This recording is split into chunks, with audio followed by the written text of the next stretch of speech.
في يناير عام 1959 قرر فريق من طلاب ومتخرجي جامعة الأورال الروسية بقيادة الشاب إيغور دايتلوف التوجه في رحلة استكشافية إلى جبال الأورال، وهي منطقة تشتهر بقسوتها وصعوبة تضاريسها خصوصا في فصل الشتاء.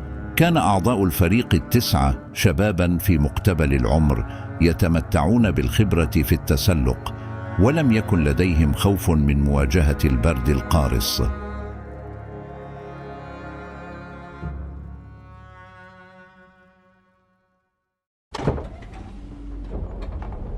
انطلقت المجموعة من مدينة سفيردلوفسك ومعهم كل المعدات اللازمة للرحلة. بعد وصولهم إلى محطة القطار توجهوا نحو قرية صغيرة تدعى فيزهاي، آخر نقطة سكانية قبل الجبل. كان الهدف هو الوصول إلى جبل أوتورتن، والذي يعني باللغة المحلية جبل لا تذهب هناك، وكان السكان المحليون يعتبرونه مكانا مخيفا وغامضا. بدأت الرحلة بدون مشاكل تذكر، وقام الفريق بالتخييم في عدة مواقع على الطريق.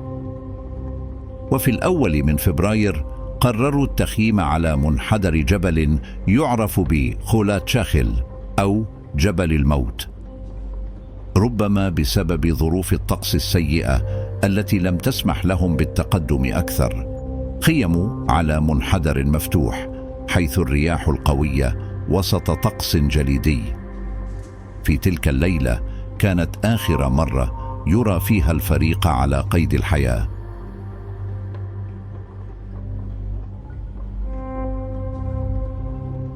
بعد تأخر الفريق عن موعد عودتهم المتوقع قلق أصدقاؤهم وعائلاتهم، وبعد مرور أيام من الانتظار أرسلت فرق بحث وإنقاذ. في البداية كان البحث صعبا للغاية بسبب الثلوج الكثيفة، لكن بعد أيام من البحث المضني وفي 26 من فبراير تم العثور على المخيم أخيرا، ولكن المشهد كان أشبه بكابوس.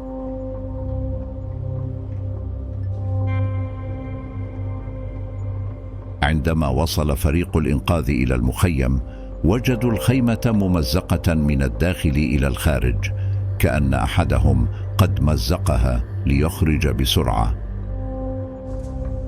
كانت أمتعة الفريق وأحذيتهم داخل الخيمة، بينما اكتشفت آثار أقدام حافية تقود إلى مكان بعيد عن الخيمة، وبدت وكأن أفراد الفريق خرجوا في عجلة ودون أخذ لوازمهم أو ملابسهم الثقيلة، وهو أمر غريب جدا في هذه الظروف القاسية. مع تتبع آثار الأقدام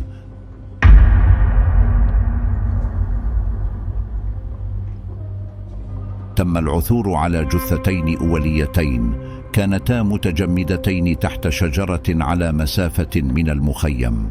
كانتا دون ملابس كافية ودون أحذية، وقد وجدت آثار لحروق على أطرافهما، وكأنهما أشعلا نارا للتدفئة.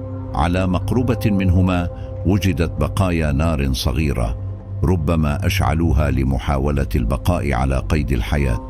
واصل فريق البحث العمل ووجدوا جثة إيغور دايتلوف نفسه بين المخيم والشجرة، وقد توفي في وضعية وكأنه كان يحاول العودة إلى الخيمة. بعد أيام من البحث عثر على جثتين أخريين، لكن الظروف كانت غريبة، حيث كانت الإصابات واضحة في بعضهم رغم عدم وجود أي علامات على وجود صراع أو هجوم. بعد شهرين من الحادثة وفي مايو استخرجت 4 جثث أخرى من الثلج على مسافة بعيدة، وهنا كان الاكتشاف الأكثر غموضاً. بعض هؤلاء الضحايا كانت لديهم إصابات خطيرة مثل كسر في الجمجمة وكسور في الصدر، وقد أفاد الأطباء بأن هذه الإصابات تحتاج إلى قوة تعادل قوة حادث سيارة. كان هناك أيضا أحد الأعضاء الذي فقد لسانه وأجزاء من وجهه، مما جعل الأمر يبدو وكأن هناك عامل خارجي غير مفهوم وراء هذه الإصابات. بعد أن اكتملت عمليات البحث، بدأ التحقيق في الحادثة.